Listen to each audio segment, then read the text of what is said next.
Jérusalem ce jour, les soldats cherchaient un passage dans les rues, mais la foule se pressait pour voir l'homme condamné à mourir au calvaire.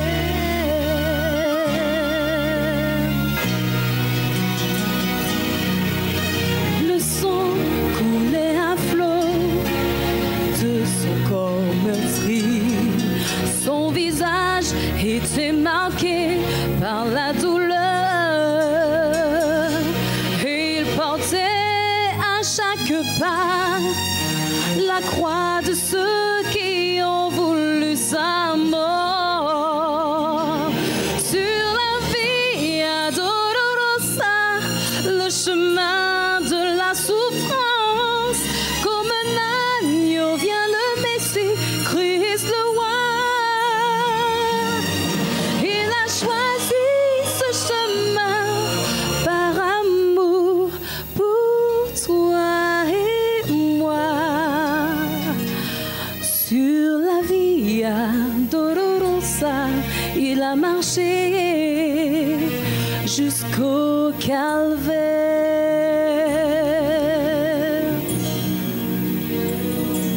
Sur la Via Dolorosa, à Jérusalem ce jour, les soldats cherchaient un passage dans les rues, mais la foule se pressait pour voir l'homme condamné à mourir au calvaire.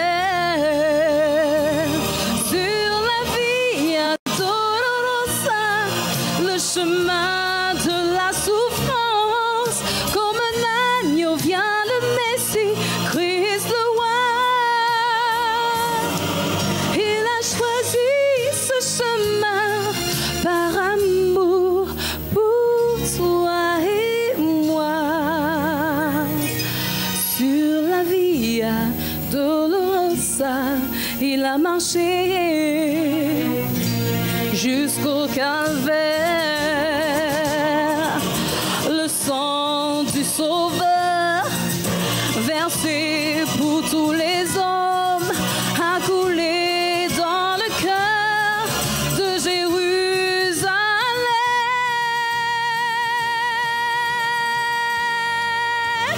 Sur la Via Dolorosa, le chemin de la souffrance, comme un agneau vient le Messie, Christ le roi. Il a choisi ce chemin par amour pour toi et moi. Sur la Via Dolorosa, il a marché jusqu'au calvaire.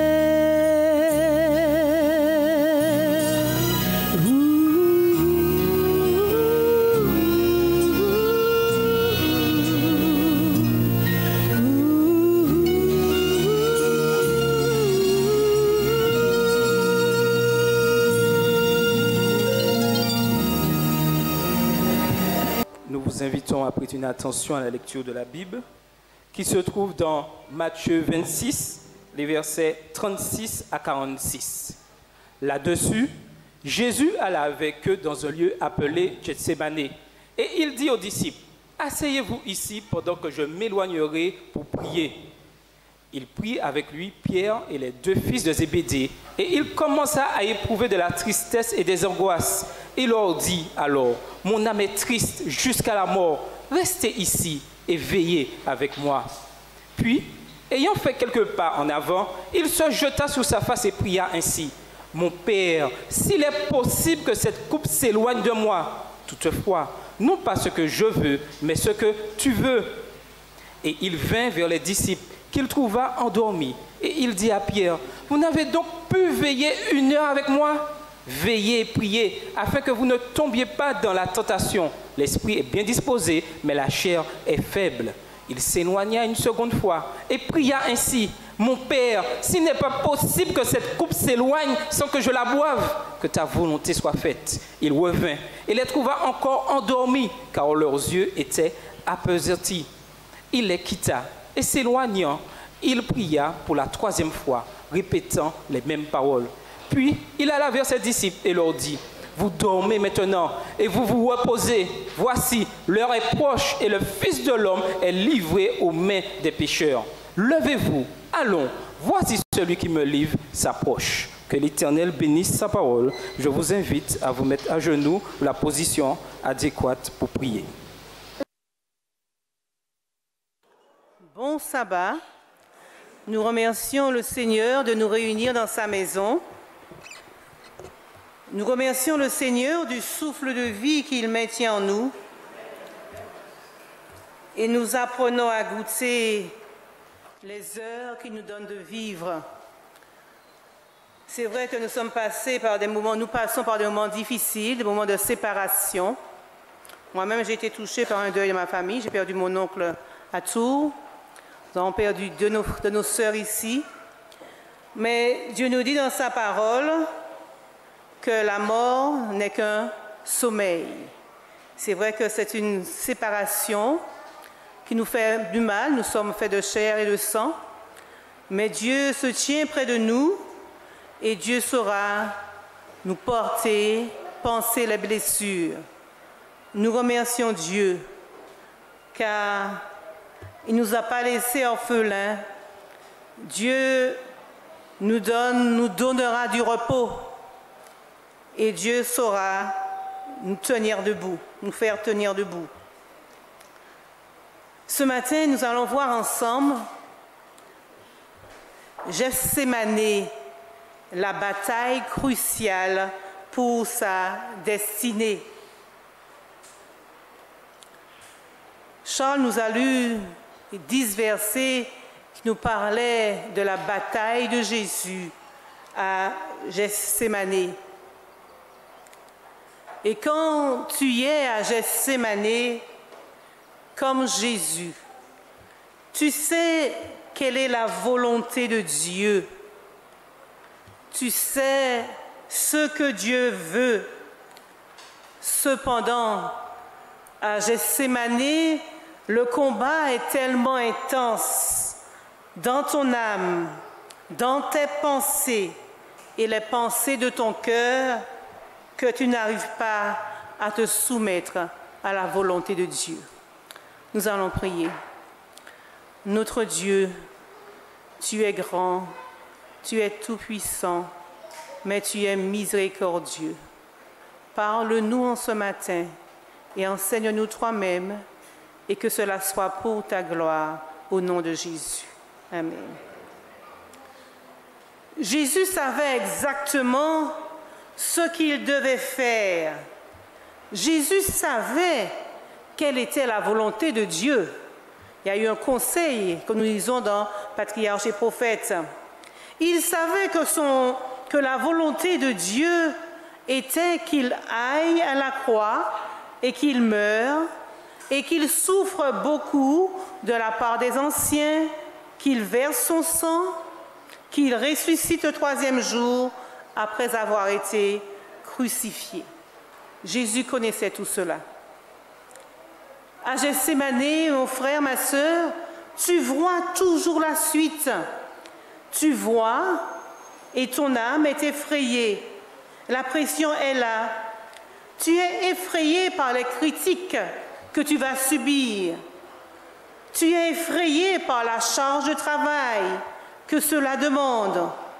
Tu es effrayé par le sacrifice de ta chair.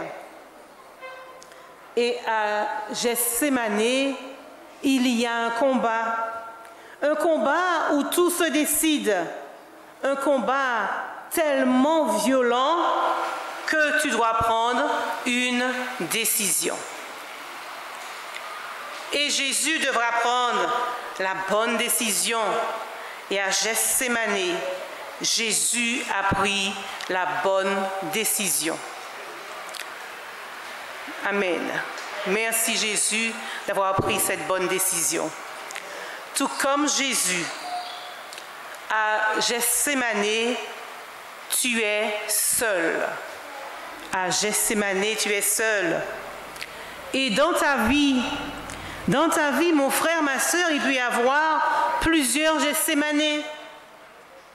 C'est à Gethsémane, ce lieu de combat dans tes pensées, où tu sais ce que Dieu veut pertinemment.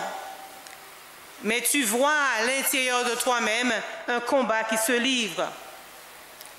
C'est à Gethsémane, ce lieu où tu es tiraillé, ce lieu où il y a de la frustration, ce lieu où tu as l'impression que tu vas craquer, tu vas abandonner, tu vas soit prendre la bonne décision, soit te décourager. Cependant, mon frère, ma sœur, tu dois savoir que la victoire à chaque Gethsémane que tu as va t'amener plus haut et plus loin vers le plan de Dieu.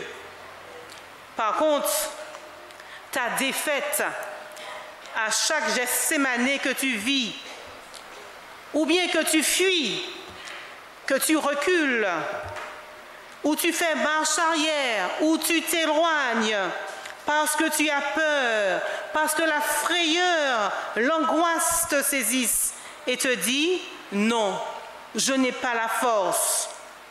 Ta défaite te rend plus faible, te rend plus vulnérable. Mon frère, ma sœur, chers amis, nous avons tous des Gethsémane. Ton Gethsémane est peut-être le ministère que Dieu t'a confié. Dieu t'a appelé à l'enseignat, Dieu t'a appelé à l'école du sabbat, dans un ministère quelconque. Et tu peux être découragé. Tu veux abandonner, tu voudrais du repos, tu voudrais du calme. Tu voudrais que cela soit plus facile, que l'on te comprenne. Tu voudrais que cela soit plus paisible. Mais Gethsémane, c'est peut-être ce lieu où dans ton couple, tu vis un enfer. Tu as ce lieu de Gethsémane, de rupture à Gethsémane. Et peut-être que tu es sur le point de prendre parfois la décision de divorcer, la décision de vous séparer, la décision de briser le foyer, la décision de détruire la vie des enfants. Tu te dis, il n'y a pas de solution. À Gethsémane, ton âme se déchire. C'est trop difficile. Tu as peur. Tu as peur de la suite. Tu as peur de ce qui va arriver.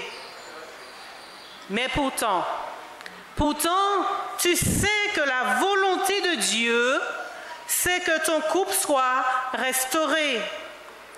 Mais la pression est tellement forte, la chair crie tellement fort que tu veux abandonner, tu te sens découragé.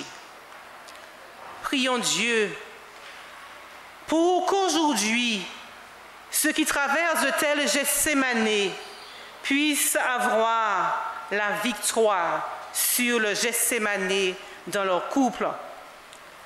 Prions, mon frère, prions, ma sœur, pour que le pardon véritable jaillisse dans ton cœur, malgré tout ce qu'on t'a fait, malgré toutes tes douleurs, toutes les douleurs que tu as subies. Prions, prie pour que tu pardonnes et pardonnes encore. Tout se décide à Gethsémane. Tout se décide aujourd'hui pour ton couple. Le Seigneur veut que tu te fortifies. Le Seigneur veut que tu prennes courage et que tu fasses le bon choix, que tu choisisses la volonté de Dieu qui est de te soumettre. Oui, c'est facile de connaître la volonté de Dieu, mais c'est une autre chose de la vivre et de la mettre en pratique. C'est facile de connaître la volonté de Dieu. On connaît ce que Dieu veut, mais c'est une autre paire de manches, on peut dire entre guillemets, pour de la mettre en pratique et de la vivre. En effet, frères et sœurs, la vie chrétienne ne consiste pas à faire ce que l'on veut. Qu'on a décidé d'être un enfant de Dieu, la vie chrétienne ne consiste pas à faire ce que l'on veut. La vie chrétienne, c'est faire la volonté de celui qui nous a créés et engendrés.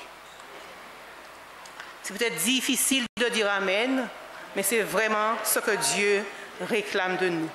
La vie chrétienne, c'est de faire la volonté de celui qui nous a créés, qui nous a engendrés. La vie chrétienne, c'est faire la volonté du Père, la volonté du Seigneur Jésus-Christ.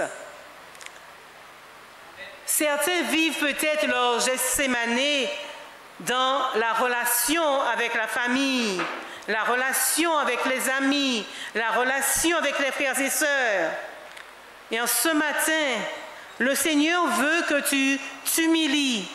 Le Seigneur veut que tu te réconcilies avec ceux que tu appelles ces gens-là, Munta, des amis des fois de côté. Tu es là à Gethsémanée. Il y a un combat et tu as peur de ce combat. Tu es sur le point de perdre ton combat. Mais Dieu te dit en ce matin, choisis la victoire. Gethsémanée, c'est peut-être pour toi, beaucoup de jeunes confrontent cet épisode dans leur vie, c'est peut-être pour toi garder la foi ou abandonner la foi. Peut-être que tu es arrivé à un stade où la lutte est tellement intense à l'intérieur de toi que tu es sur le point de faire marche arrière, de rester chez toi comme bon nombre de frères et sœurs. Il y a, frères et sœurs, un réel combat à Gethsémanée. Vas-tu décider de retourner dans le monde ou vas-tu décider de garder la foi et de faire la volonté de Dieu? Gethsémanée, c'est peut-être pour certains d'entre nous le lieu où ils ont eu un combat vis-à-vis du péché. Tu sais que Dieu veut que tu mènes une vie sainte, mais à l'intérieur de toi, le combat est tel que tu as fait peut-être ou que tu es en train de faire le choix d'abandonner pour choisir la débauche et épouser le péché. Gethsémanée, c'est ce lieu de pression où la décision est difficile à prendre. C'est le lieu où tu prends, tout comme Jésus, la bonne décision. Tu décides de faire la volonté de Dieu, quel que soit le prix. Tu décides de faire la volonté de Dieu, quel que soit le prix. Tu décides de dire la vérité, mais celle de Dieu. Gethsémanée signifie, on l'avait vu dans une des classes de l'école du sabbat, ça s'appelle Gethsémanée, je ne sais plus laquelle. Gethsémanée signifie pressoir à l'huile. Et chaque Gethsémanée est vitale. Jésus a su dominer les pensées mauvaises qui l'assaillaient. À Gethsémanée, il a dit, « Mon Père, s'il est possible que cette coupe s'éloigne de moi, non pas ma volonté, mais ta volonté. » Nous allons voir maintenant comment Jésus a su passer son Gethsémanée. Et nous allons voir maintenant quelles sont les armes que Jésus nous a données afin de sortir victorieux de chaque Gethsémanée que nous aurons à vivre. Jésus utilise des armes extraordinaires. Des grumeaux de sang coulaient de son visage. Cependant, en moins d'une heure, Jésus a su retrouver sa paix intérieure. En moins d'une heure, Jésus s'est relevé. Jésus s'est fortifié et il se rendit en paix et assurance sur le chemin du calvaire. La première arme que Jésus a utilisée pour gagner son Gethsémane, c'est la mentalité du vainqueur. Cette mentalité consiste à dire « Je suis fort et courageux. Je suis inébranlable et j'agis. » Cette mentalité, nous la trouvons dans Josué 1, versets 5 et 6. Nous avons beaucoup de versets à lire maintenant. Josué 1, versets 5 et 6. « Nul ne tiendra devant toi tant que tu vivras. Je serai avec toi comme j'ai été avec Moïse. Je ne te délaisserai point, je ne t'abandonnerai point. » 5 et 6, c'est ça? « Fortifie-toi et prends courage, car c'est toi qui mettras ce peuple en possession du pays que j'ai juré à leur père de leur donner. » Plaçons-nous un petit peu dans le contexte. Moïse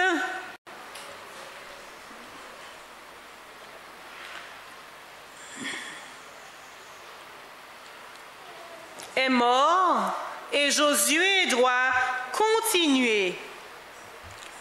Et Jésus lui dit, fortifie-toi, Dieu lui dit, fortifie-toi et prends courage. Et en ce matin, Dieu veut trouver chez chacun de nous cette force de caractère, ce courage, cette ténacité. Vous savez, Dieu aurait pu terrasser lui-même les ennemis. Il ne l'a pas fait. Pourquoi? Parce qu'il sait que la force dont nous avons besoin est à notre portée et à notre possession. Et Dieu ne fera pas pour nous ce que nous devons faire. Et il nous fortifie. Je me rappelle, ça fait cela, on va dire 15 ans, oui, 15 ans. C'était, mon père était très malade, on a dû l'hospitaliser. Et même qu'il il habitait sous ma maison. Alors, un matin, je ne me levais pas tôt exprès pour ne pas aller le voir. Parce que j'avais peur de le trouver mort dans la chambre. Je me suis dit, ah non, je vais essayer d'y aller. Et puis, quand j'entendais qu'il y a du bruit, je descendais. Et voilà que papa était hospitalisé, était malade, on a dû l'hospitaliser.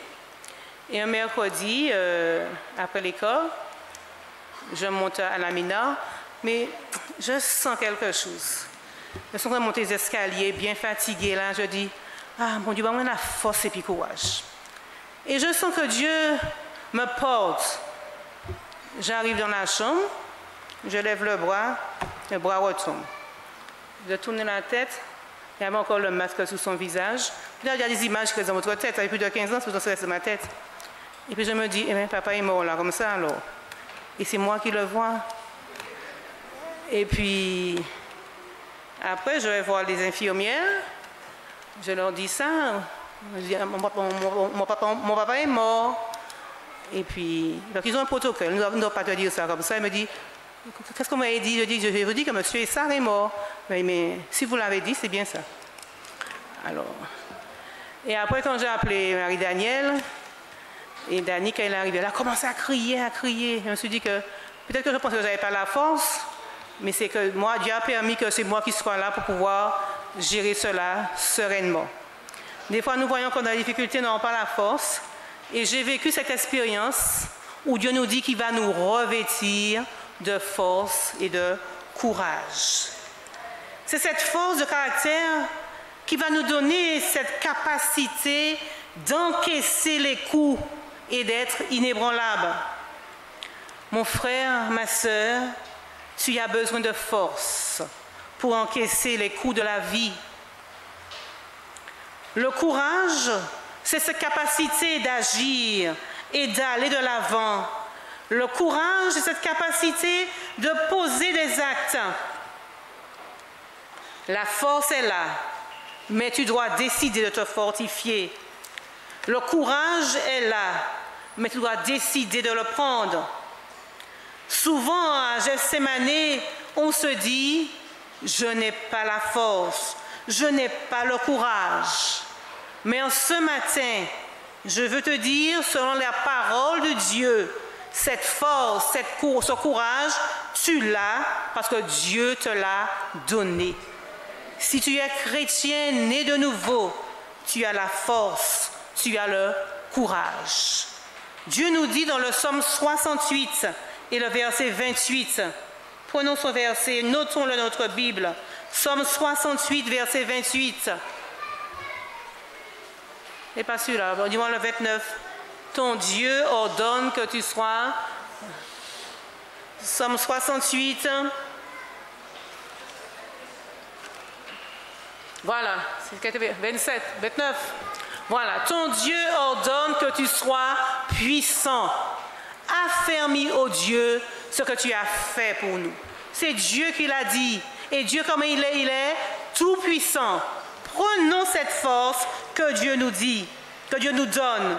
Dieu veut que tu sois puissant. Fortifie-toi donc et prends courage. Dieu ne fera pas ce que nous sommes capables de faire. Certains disent, je n'ai pas la force de le supporter. C'est plus fort pour moi. Mon frère, ma soeur, ceci n'est pas biblique.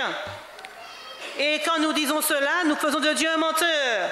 Car Dieu nous dit, dans 1 Corinthiens 10, verset 13, 1 Corinthiens 10, verset 13, aucune tentation ne vous est survenue qui n'ait été humaine.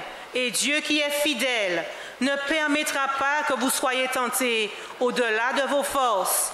Mais avec la tentation, il préparera aussi le moyen d'en sortir afin que vous puissiez la supporter.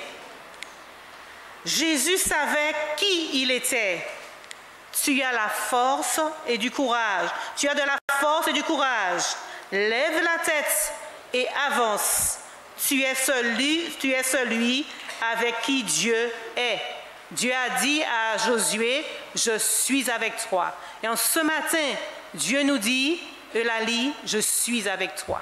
Dieu est avec nous. Et ce qu'il dit, il l'accomplit dans nos vies. Lisons Ésaïe 11, verset 2.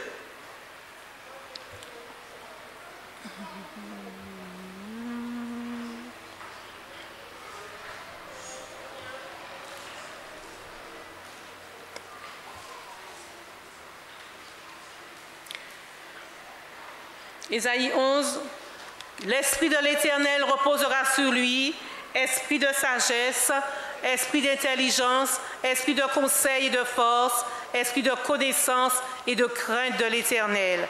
Ça, c'était un verset qui s'applique à Jésus. Et Jésus veut aussi que son esprit repose sur nous. Nous avons aussi une autre promesse qui nous fortifie dans Philippiens 4, verset 13. Philippiens 4, verset 13. C'est un verset que nous connaissons tous. Philippiens 4, verset 13. Ça qui nous dit quoi? Je puis tout par celui qui me fortifie.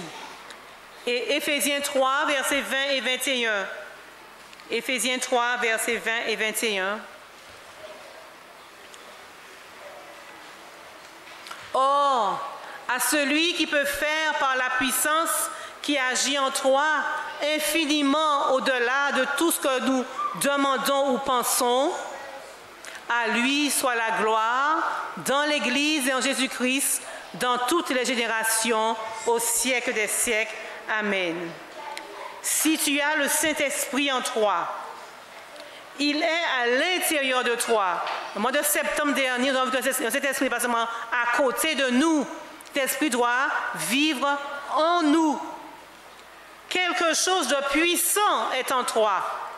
La vie de Dieu qui te fortifie, la vie de Dieu qui te donne la capacité de te relever. Le Saint-Esprit agissant puissamment en toi. Tu as cette capacité, mon frère. Tu as cette capacité, ma sœur. Mais le veux-tu? Il suffit de te fortifier. Il suffit de prendre courage. Tu es un enfant de Dieu. Tu es ce que la parole de Dieu dit. Tu es né de nouveau. Et le Saint-Esprit habite en toi. La première arme qu'on a vu que Dieu a utilisée, c'est la mentalité de vainqueur. Ayons cette assurance que Dieu est avec nous. Et quand Dieu nous dit « je suis avec vous tous les jours jusqu'à la fin du monde », ce qu'il dit, il l'accomplit. Deuxième arme que Jésus a utilisée, c'est la prière. Nous avons lu lisons dans Ésaïe 40, verset 31. Ésaïe 40, verset 31.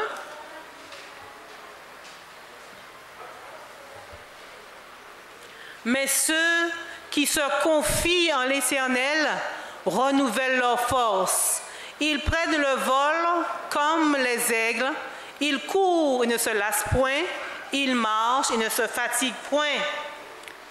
Quand tu ressens que ton âme fléchit du côté de la chair, il faut te réfugier dans la prière. Tu prends ton envol comme l'aigle. Tes forces sont renouvelées. Tu cours et tu ne te lasses point. Philippiens 4, verset 6 nous dit, Philippiens 4, 6, ne vous inquiétez de rien, c'est ça le verset. Ça c'est Philippiens 4, verset 6.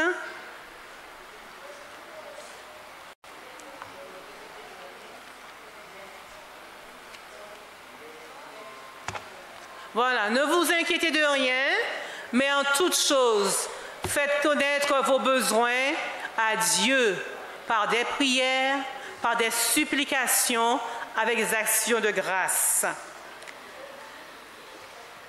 À Gethsémani, Jésus est allé prier.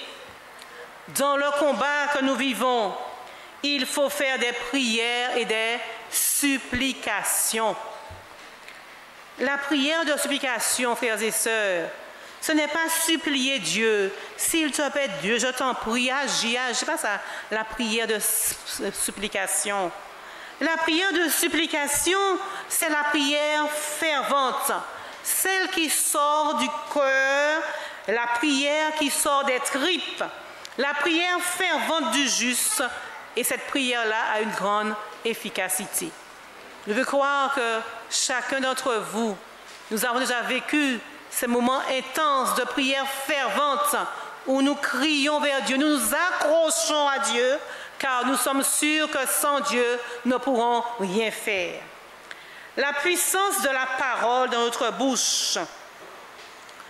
Nous devons, quand nous sommes assaillis, réclamer la parole de Dieu.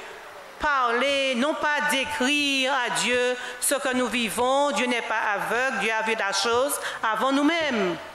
Mais nous devons réclamer, parler de la puissance de la parole de Dieu.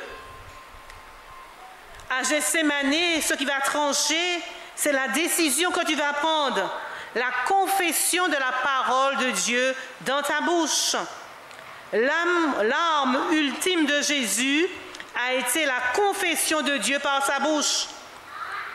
À Gethsémani, dans nos moments difficiles, mon frère, ma sœur, cher ami, ne fermons pas notre bouche. Il nous faut utiliser notre bouche et nous devons parler de la parole de Dieu, déclarer à Dieu ce qu'il a dit. Dieu a dit, j'ordonne que tu sois puissant, affermis au Dieu cette parole.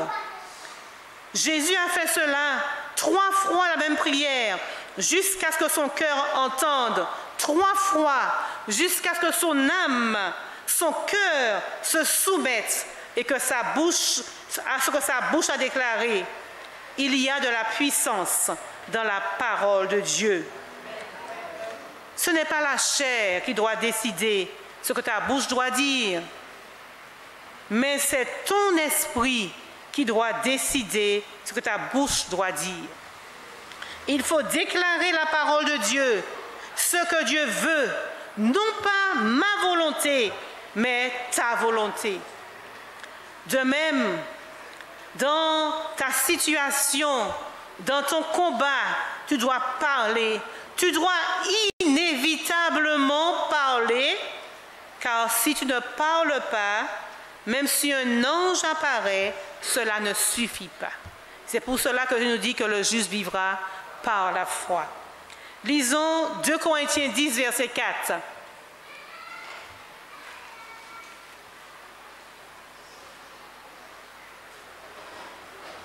« 2 Corinthiens 10, verset 4.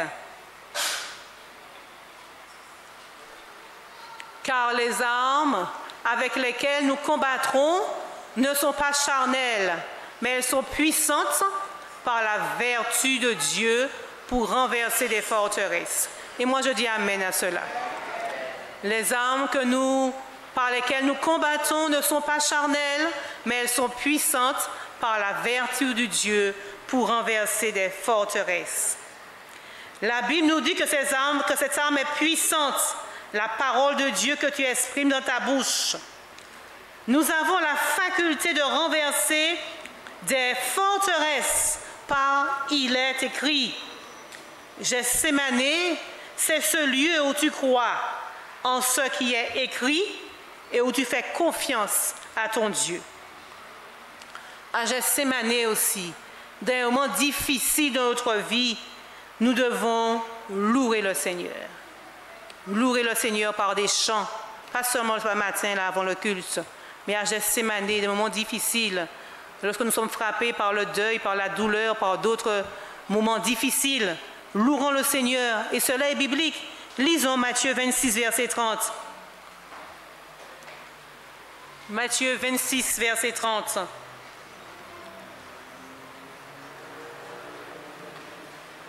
Matthieu 26, verset 30. Après avoir chanté des cantiques, ils se rendirent à la montagne des Oliviers. Quand nous avons un moment difficile à faire, à passer, nous devons prendre le temps de chanter des cantiques. Et c'est pour cela que des fois dans les veillées, nous chantons des cantiques pour fortifier nous-mêmes, fortifier la famille, replacer les choses dans leur contexte spirituel sur Jésus, notre Sauveur. Jésus a demandé que l'on chante des cantiques avant d'aller au mont des Oliviers. Détourne ton regard des épreuves pour le mettre sur Jésus, pour le mettre sur sa grandeur, la grandeur de Dieu, sur ce que Dieu veut. Et la foi jaillira de ton cœur. Jésus a promis aussi, frères et sœurs, de nous donner du repos et de la récompense. Au peuple d'Israël, il a promis un pays où coule le lait et le miel. Et il nous a promis, nous, cette dernière génération, cette Canaan céleste où nous allons nous retrouver. Nous devons aussi, en ces temps de la fin, utiliser la foi, l'arme de la foi dans l'accomplissement de l'œuvre de la croix. Quand nous croyons à ce que Jésus a fait pour nous sur la croix, la foi nous rend inaccessibles aux traits enflammés du diable. À la croix, qu'est-ce qui s'est passé? À la croix, Jésus a dépouillé les autorités de Satan. Le sang de Jésus te rend intenable par Satan. Et je dis amen à cela. L'ennemi n'a aucune prise sur nous. Réclamons le sang de Jésus sur chacun d'entre nous et croyons fermement en cela. Satan lui-même a dit à Dieu concernant Job, « Ne l'as-tu pas protégé, lui et toute sa famille ?» Nous avons le sang précieux de Jésus-Christ. Il dresse une barrière. Nous sommes protégés. Mon frère, ma sœur, tu es protégé. Tu es lavé, tu es purifié. Tu dois croire cela. Si tu doutes, tu ouvres une porte. Avec la puissance de la foi dans l'œuvre de la croix, tu n'as pas à avoir peur. Jésus a tout accompli. Quel beau projet que Dieu a pour nous. Projet de paix et non de malheur, afin de nous donner un avenir. Frères et sœurs, chers amis, rien ne pourra jamais nous séparer de l'amour du Christ. Nous allons tenir debout. Le pasteur Bellefoy va prier afin de nous reconsacrer à Dieu, afin que nous puissions placer notre foi en Christ et demeurer fidèles, victorieux dans les différents Gethsémanés que nous aurons à passer.